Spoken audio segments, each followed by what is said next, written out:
So hey everybody, how you doing? So my name's Brent Salisbury.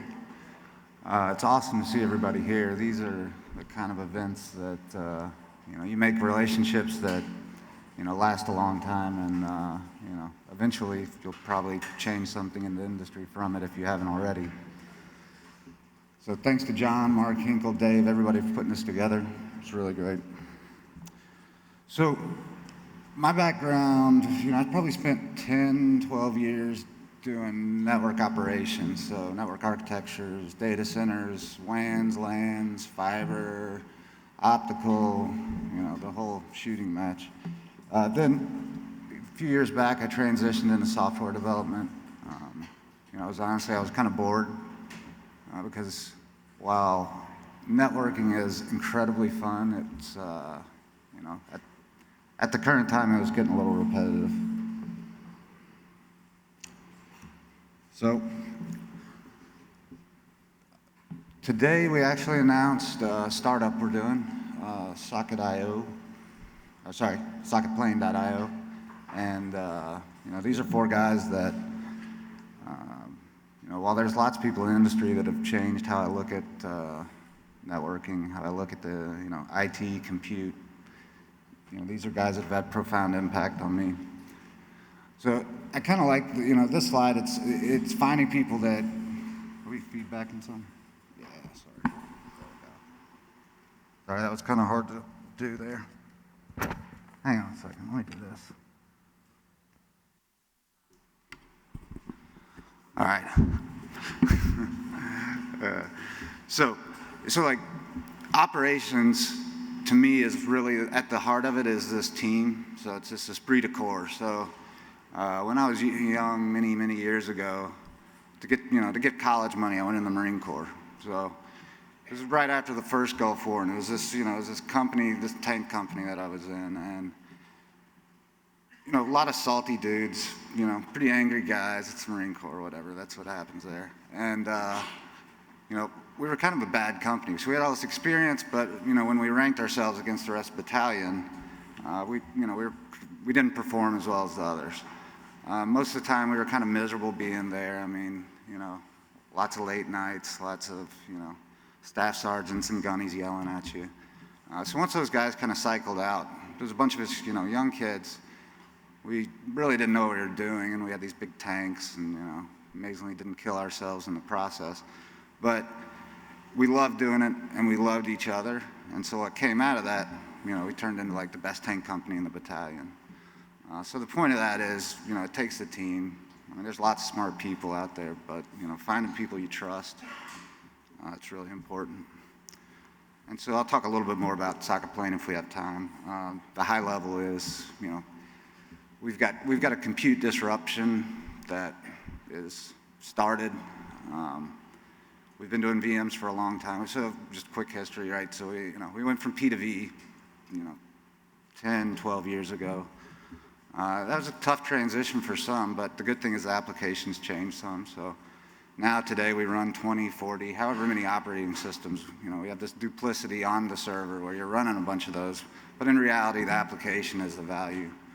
So there's one place to get efficiency, and it's to not run those operating systems. So the awesome thing is we've now got, application virtualization is around the corner.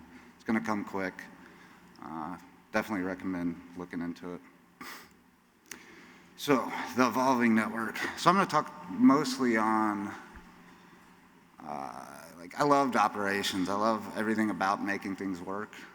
But I also love building things and developing. So it's how do we kind of tie these two things together? And I think at the end of the day, a lot of this it's pretty intuitive is the beauty of it.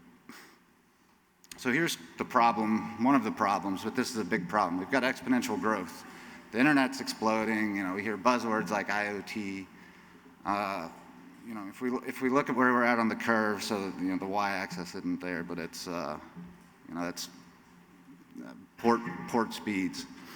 So we're seeing incredible amounts of density in the data center, and also obviously on the internet. I mean, carriers are getting just killed because data's going through the roof. They can't afford to operate it, and they can't afford the capital cost to it. So if you look at You know, so take a look at like storage compute. The more compute you buy, the less a widget is going to cost. So it just makes sense that if you know, the more you buy, whether it's capital expense, whether it's operational expense, that price should come down because you're going to fall into some kind of management process. Networking doesn't do that, right? Each widget stays the same price. I'd actually argue it probably increases. The more nodes you have in your network, the cost per node probably goes up in some cases. So that just isn't going to scale. So a lot of that is vertical integration of those products. So there's a gap there of efficiency, and there's margins there that are going to have to come out for companies to compete.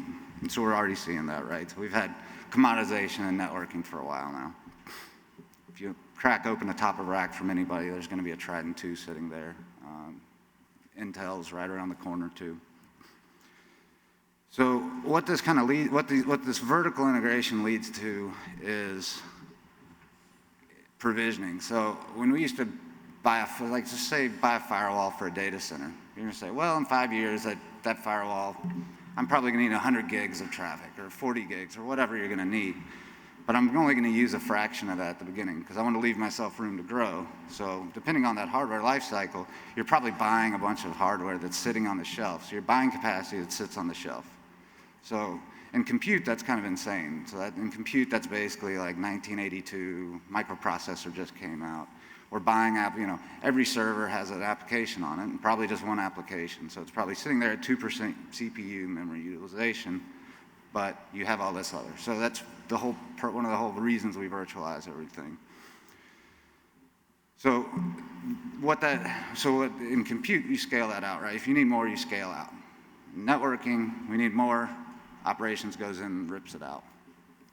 So once we get to scaling out on the edge, that's where some of the, we're going to start finding that savings. So, we hear SDN, like, yeah, I'm definitely, I've gone back and forth on SDN quite a bit over the past few years. At the end of the day, SDN for me is managing really large networks, right? And having operational efficiencies in managing those. And the other would be services on the edge of the network. So just like we had MPLS networks for the past 20 years where the value was on the edge, packet comes in, you classify it, send it on effect to the other side of the other PE node. Everything that happens in the middle doesn't matter. So where are we? Where we were. So CLIs for everything, vendor management tools. I remember one time, this isn't a dig on, I'll say Cisco Works, because Cisco people make fun of Cisco Works too. I don't know if anybody remembers it, but so I had to upgrade I don't know, it was like, so I used to script all that out. And so, I think there was a time where if you were that guy scripting and, you were probably like, oh, why are you doing that? Because I don't really know what you're doing, and we didn't have, there was no IP management, and so it was just like sitting on your laptop. If your laptop went away or that person quit, you had to rewrite the script because now all the scripts are gone.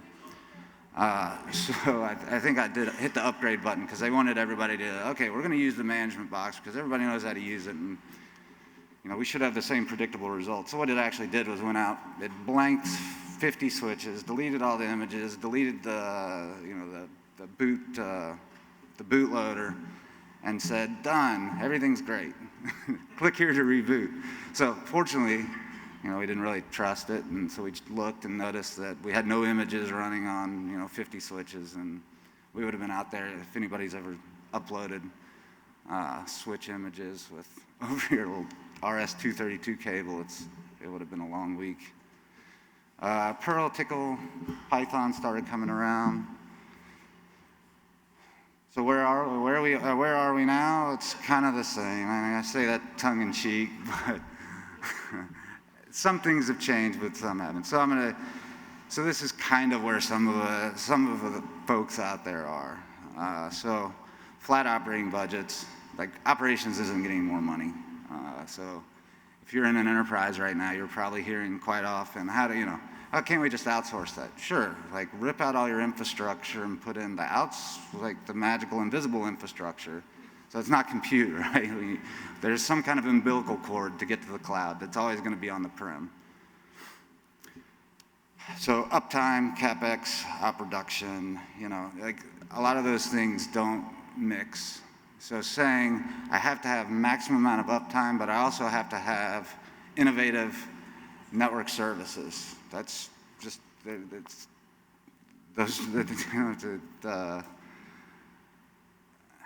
contradictory. Data paths, for those of you that are a little nerdier like me, data path is still not programmable. Some are, OVS, Open vSwitch, huge fan there. That's absolutely programmable. And the good thing is it's programmable on the edge. So that's pretty much the most important place to be right now. DPDK is around the corner. Everybody's got some kind of library running on their kit. I don't know what the abstraction should be. I don't think there's going to be a high-level abstraction anytime soon. I think OpenStack's a pretty good example. And I'm not trashing on OpenStack, don't get me wrong, but OpenStack's a pretty good example of what happens when you just define high-level abstractions, but there's nothing at all underneath it, and it's totally left up to someone out there to make some sense of it.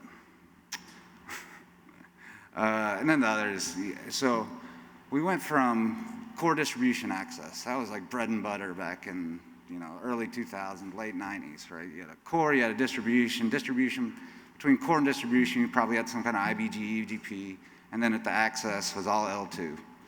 So core to distribution scaled fine. Everything below it sucked, but at least you were modular. So when your bridging loop spun up, you had some failure zones, unless you were the early where it was the you have a counting VLAN on one side of the network, and if a accountant shows up at work on the other side of the network, you bridge that VLAN all the way through, and then your whole network's going to melt down. So from there, we said, okay, well, we need to flatten out the network. We got bisectional bandwidth. The data center, the data center 10, 15 years ago, 95% of the traffic left the data center, 5% of it stayed in the data center and early back-end RDMA, BMS stuff. So I'd say probably 5 years ago, we started shifting where that flopped, and now it's 75-20. There was 75-25. I think I heard the other day, I think it was Facebook, was like 95-5, 95 east-west, 5 north-south, or it might have been 97-3. Point is back-end systems, and that communication is really important. So bisectional bandwidth and the spine leaf architecture. We said, okay, we're flattening it. But we didn't flatten the network. We actually added another tier, which is the new access, the new edge of the network is absolutely your virtual switches. VMs, there's more, Scott Shanker has a great talk on, if you haven't watched it before, check him out on YouTube. Where I think he cites somewhere where, like in 2012, there's more virtual ports than physical ports. It's well beyond that now, a few years later. So quick review of like some distribution models. So this is the model of SDN-ish. This is the model of your telephony system, voice over IP telephony systems. It's kind of the model of a lot of the early wireless. It's also the model of the initial SDN kind of approach. There's some cool things here. There's just things that are really hard to hit. So yes, if you look at BGP, right, so, or any kind of IGP, there's going to be some kind of prefix that gets updated, and then you're going to write into some kind of forwarding table, here's where that just came from, and here's how you get there.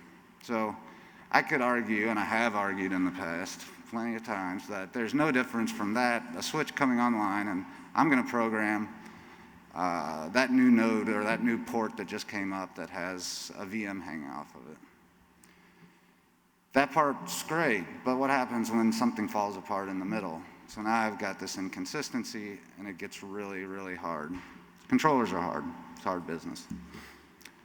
So we have a decentralized model, which is very much like, it's a little bit more cap theorem where you have some, multiple controllers or some kind of consistency there, lots of popular ways to, from the application world to do state there. But at the end of the day, it's the SDN approach, it's still fairly difficult. Same idea, you just have some resiliency there. So if you go and look at, your average, so one of my partners in crime, Madhu, is a Cat 6K guy at Cisco for a long time. So it's funny because he's like, yeah, we had the same problems on a Cat 6K, right? The supervisor has to be in sync with a line card. Well, that's really hard too. So there's constant consistency checks. So whether it's a bus or whether it's a network fabric in between the two, nothing is easy about that. I mean, anytime you make a change on a line card in that model, everything freezes. Because if not, you're going to get things out of order and you're going to become inconsistent. So there's a lot of really good engineering that goes into chassis switches that would even make that possible. So this is what we know and love, and this is the internet. So if you've ever heard the killer app in my opinion is cool pictures of cats because I'm a crazy cat lady, but but it works, right? It scales. Ivan Pevignac, if anybody ever reads iOS Hints, you should. He's funny. He's in his crazy accent. He's like, the internet's not made up of browders for a reason. Like, wow, browders.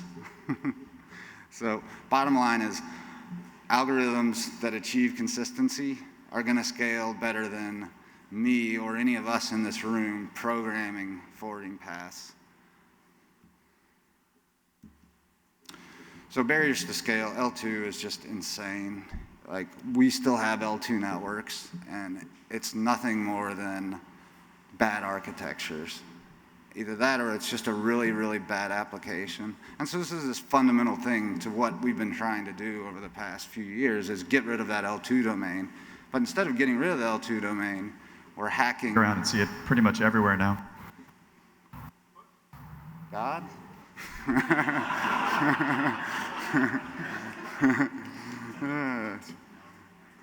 So yeah.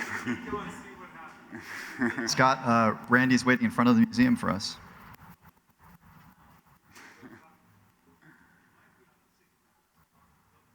That's awesome. At the drive. Yeah, SDN. That is great. So yeah, just L2. I like to say to people, like, why do you need L2? What are you doing that has to have L2? I mean, the main reason we still have L2 is for live workload migrations, right? So this traditional, and I'm not saying it's like sysadmins are being lazy about it, because it's really attractive. I want to take a VM on one side of the network, and I want it to appear somewhere else in the network, and I don't want to have to do anything. I want the same IP address, because there's only a couple other ways to deal with that, and typically it's going to be some kind of higher order load balancing. So, load balancing, anycast, GODNS. There's only a few ways to do it, but they work. More than anything, we've got to get rid of L2 because there's no operational scale to L2. Anywhere you extend L2 in your network, that's where your network is going to break at some point. I mean, in my experience, almost every single data center outage is going to be L2. It's either going to be somebody plugs something in the network they shouldn't have, somebody configures a lag group improperly, or just spanning tree decides to just completely melt down for some unknown reason that you're never able to go back and figure out the RCA on because it's either a customer or one of your own guys that have gone in and done something, rolled it back really quick and said, I don't know what happened. And we're certainly not capturing data from the network enough to even tell to go back and replay anything. So things that don't scale. So these are just a collection of my own personal failures because I'm Come on up. So we have Randy Tsuda and Martin Elkir from the city of Mountain View. Thank you for joining us. Thank you. So gentlemen, I'm going to turn it over to you. We have your route map. Do you have any handouts for us? I don't know what we're getting the lecture on, but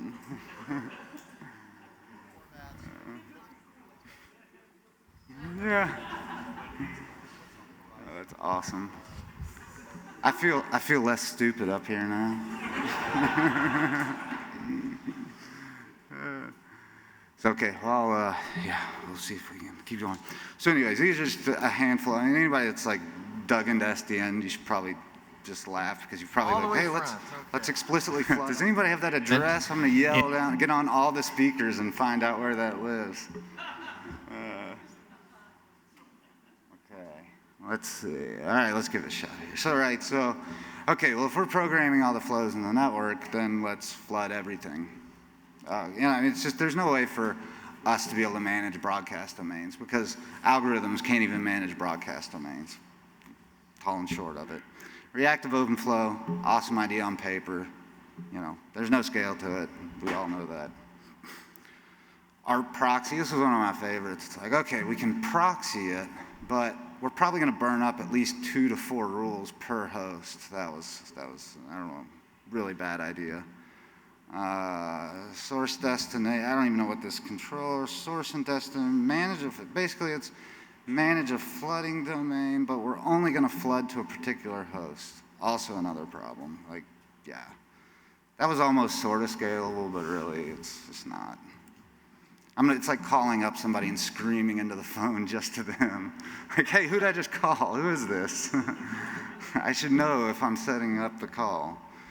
That fundamentally, there are places, and don't get me wrong, I've been doing controller development for a while now. There's places where absolutely it's gonna solve problems. It's just when you get to scale, it's hard. Maybe somebody will crack the code, get the perfect logic in their application to where that's never gonna fail, but wasn't us. So, this is where we are right now in OpenStack, Docker, or whatever, right? We have user space process. So this is all, let's just pretend that there isn't an enormous amount of value in getting from one side of the network to the other, because I don't see a lot of value there. We've been doing that for a long time. If you're applying policy in the core of your network, you kind of miss the boat because you should have applied it at the edge of your network, where it's at the disaggregation. So we've got user space processes, and I'm not ripping on these user space processes. These guys are smart guys who put together stuff. There's APIs to get to these. So you know what? If the industry says we love user space processes, and this is the right abstraction, great. We'll develop to it. This is kind of the heart of networking, though, right? We build hardware switches, we build software switches with stages in it. Stages have functions in it. There's metadata that you can send, that alters the pipeline along the way. It's not the perfect abstraction by any means, but it's at least an abstraction that we can code around. So it's pretty nerdy stuff. I'm not going to get into the whole. Let's get into more of some of the human side of operations. So trust what you know. If you've got a lot of experience doing something and you know that it makes sense, and because you've seen it break and you've fixed it for years and years and years, trust your gut there. Vet your vendors with real world experience. There's a lot of, not that people aren't putting together good products, but I'd like to know that somebody can at least relate to me and the problems I'm having. Stay out of the vendor wars. There's a lot of that right now. It's just all, that's like big business stuff that isn't going to be there for you in the middle of the night when your network's broken. I'm a pretty optimistic guy, so I think it's important to be open-minded about new things. So, you don't want to be the guy saying, there's security problems with virtualization. You can't do that. You got to build out separate networks, or you got to build out a separate data center, because I can't mingle that traffic. Security is always going to be there, and it's always going to be a problem.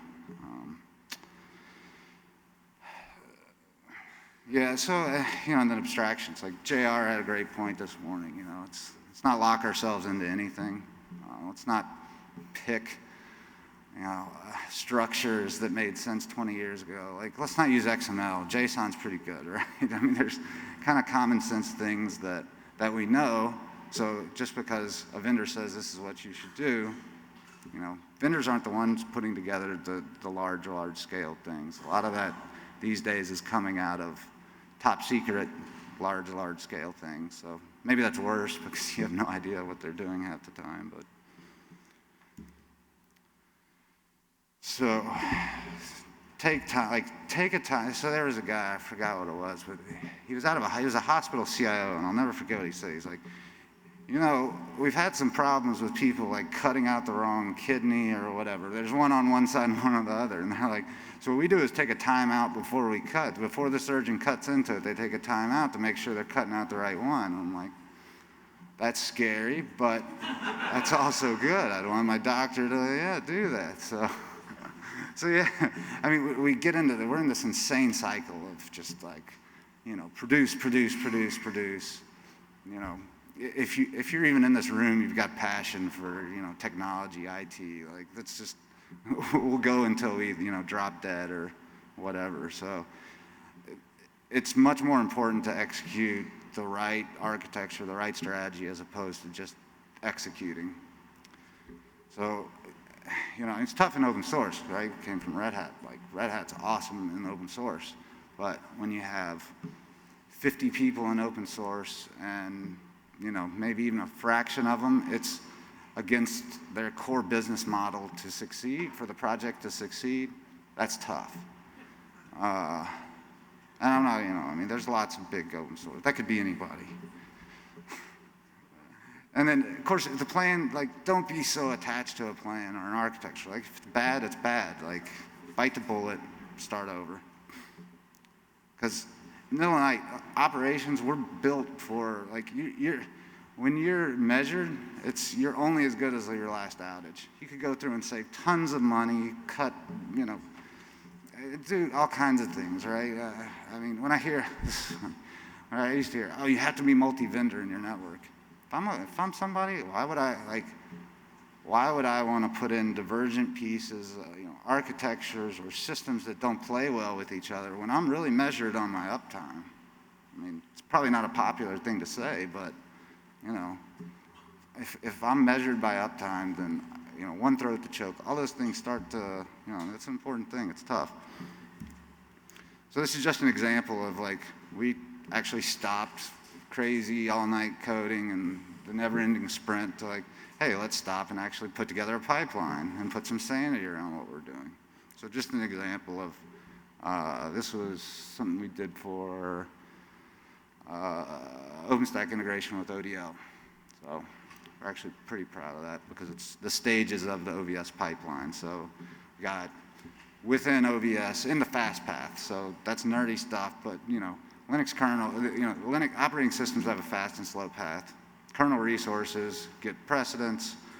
Networking is set up very much this way. You've got a slow path, you've got a fast path. Traditionally, if anybody remembers MLS, multi-layer switching, that was just a disaster because I'm gonna punt everything up to the supervisor. I can do new things, but I'm still punting up. So anything done in software is just tricky because performance is king. Nothing's easy, don't make it harder. If you need to go down if you need to go to the store down the street, don't build a nuclear sub in your front yard to get there. Platforms are attractive right now, but you don't want your guys ending up developing operating systems when they should have been solving a problem.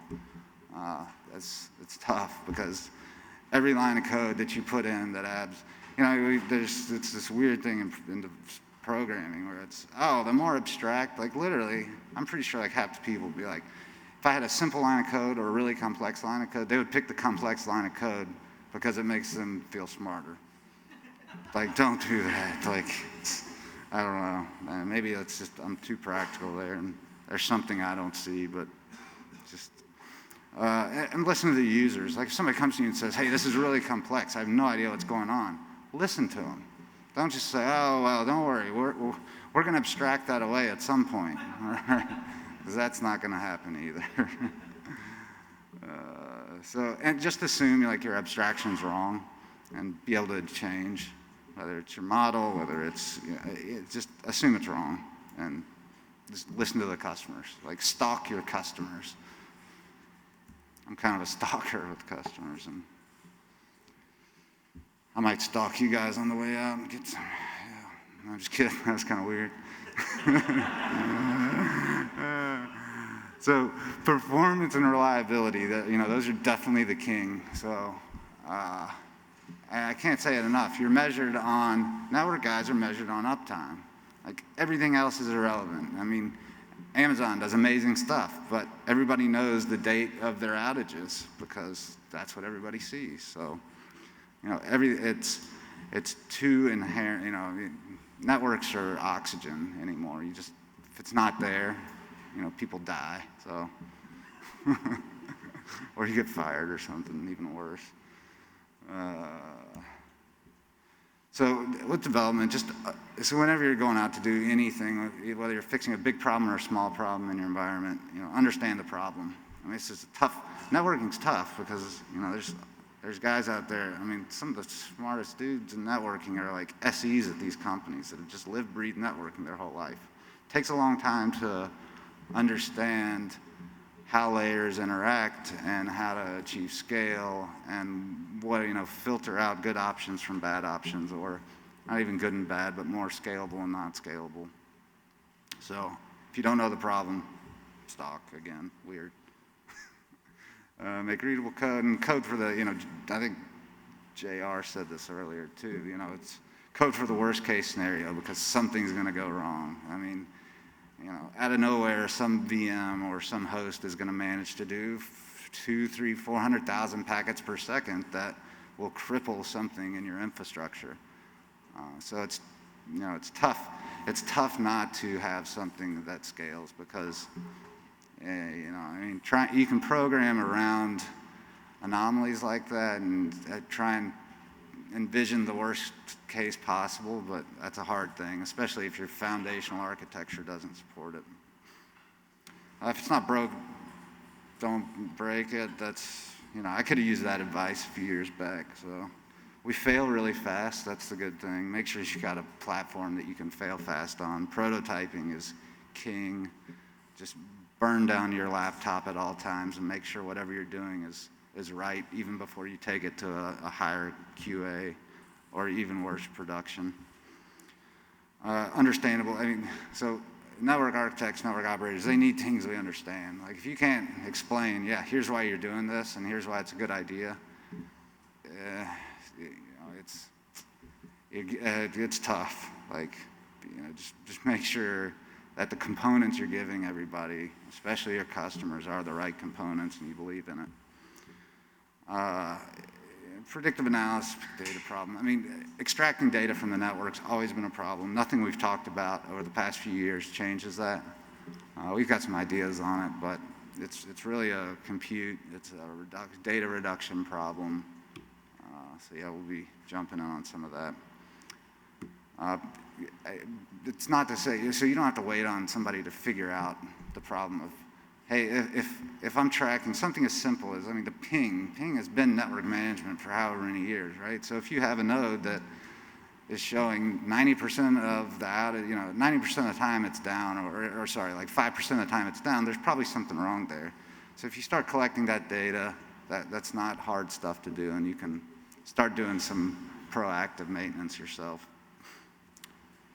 Test and prototype, verify, how many times have I hit the enter button and I just destroyed like an OSPF adjacency or something, or pushed some code in that didn't have a test and it just blew everything up.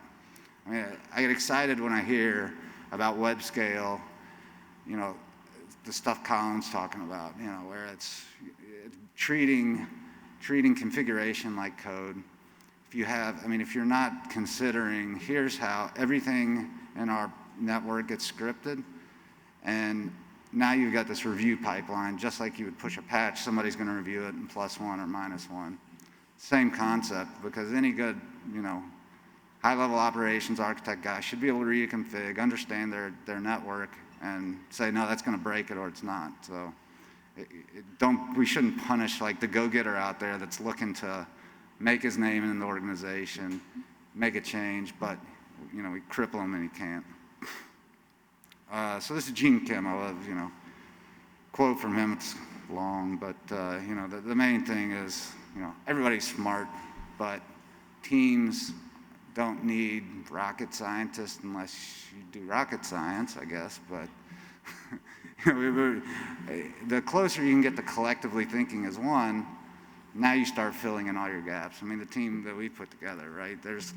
I've got lots of gaps, you know. I'm not exactly a detail guy, but I mean, my guy Madhu, I call him the Hammer because he's crazy. He's been driving around Silicon Valley today going crazy over startup stuff. He's wired really tight. It's awesome. So he fills in some of those gaps for me. So knowing your team, knowing strengths and weaknesses, and compensating for them.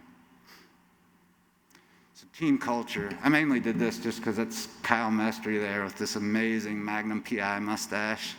If you don't know Kyle, he's PTL of Neutron. Great guy. And so it's that kind of esprit de corps. You know, I mean, it's the heart of everything. The culture of your operations is going to be what makes it succeed or not. I don't mean to sound like Tim Robbins up here or something, but you know, learning how to work with people. It's always the problem in IT. Always will be the problem in IT. But personally, that's more than 50%. So company culture is really important. So last slide, pretty much, because I'm almost out of time here. I'm not going to be able to dig into any of the other, but we will. Starting out, so if you're in operations, you're like, oh, I don't even know where to begin. There's a lot of stuff out here. Like, do I have to go be a C or a Java programmer to do this? No, not at all, right? So the first thing, obviously find your passion. I mean, it's cliched, but it's the damn truth, because nobody's going to learn any of this for you. Nobody's going to evolve you for you. Next, learn Linux. Linux is the operating system of the cloud, period. No offense, Microsoft. Yeah. vSwitches. So learn the edge. I think that's a major problem that we have right now, is networks are growing, ports are growing exponentially. Every application is going to have an IP. That's where we're going. There isn't going to be lots of IP. Yeah. So how do we manage that? We're not going to be able to say everything's natted or padded. That's just a recipe for disaster. Nat and pat are anything around security is going to be one of the highest OpEx touch in networks today, but you can't, translations don't scale. So the vSwitch is really important, bottom line. So if there's a problem, I mean, right now you see a lot of early SDN shops, right? So you got network virtualization team on one corner, and then fabric guys on the other, and then the Iron Curtain. So I'm not one to say, oh, well, we're going to have these magical guys that can do storage compute network. Like we saw that with storage convergence, that doesn't really happen. Everybody's going to have some general understanding, but when it comes to troubleshooting, the systems guys are going to say, oh, well, okay, I got a MAC address. What do you mean flood? Or that doesn't make sense to them, because that's a 10-year life cycle of really understanding how to troubleshoot networks quickly. So point of that is the fabric guys need to understand the soft edge. We don't have 2-tier networks in the data center. You have 3-tier networks, really, and we're getting closer to 4-tier networks with application container virtualization. So learn vSwitches. Connect with people in the industry. Like if you're not on the phone with people outside of your organization at least a handful of times a day, I think you should be, just because you want to get out of it's a collective growth that we're in right now. It's not going to happen in one place, so try and get out of the vacuum if you're in one, and just learn what works and doesn't work from other people. Their experience is just as valuable as your own experiences, especially if you trust them and they know what they're talking about. That helps. So further along, for those that are a little bit more interested in being bigger nerds, code. Personally, I like Go right now. I think Colin mentioned it. There's a guy it's the guy from John knows his name. I forgot it. I asked him the other day, but he said in 24 months, PaaS would be made up of Go. So if you look at PaaS right now, it's absolutely going that way. I only say it like Madhu and I argue over this one a lot, because he's like, he's 15, 20-year software guy. He's like, that's just a detail. It's implementation detail. But I think it's more tightly coupled to culture also. So a lot of us in networking probably started with Perl or Python because it's this high-level abstraction. It's pretty easy to get. Stuff Jason's been doing with Ansible and Jeremy, and the same. It's it's a high-level abstraction that network operators are going to understand. So right now we have Python. Go's very much like that. I like it because it has a path to lower level C-like. And it's got performance pretty close. It doesn't, it's got dynamic, the GCs, but it's no latency. And it's a young language, but I'd rather readable code than anything. Readable code and performance, if we can get those two, we're winning. CI, really explore, not manually doing anything on your network because you're going to make mistakes. And then contribute upstream to open source. It'll change your career. There's really good you might be working for free, you might be working on the weekends, but you're probably doing that anyways. So contribute up to some collective knowledge, or even start your own open source project and solve problems that other people are having. That's the paradigm we're going into. So yeah, that's it. Any questions? I think I'm almost out of time.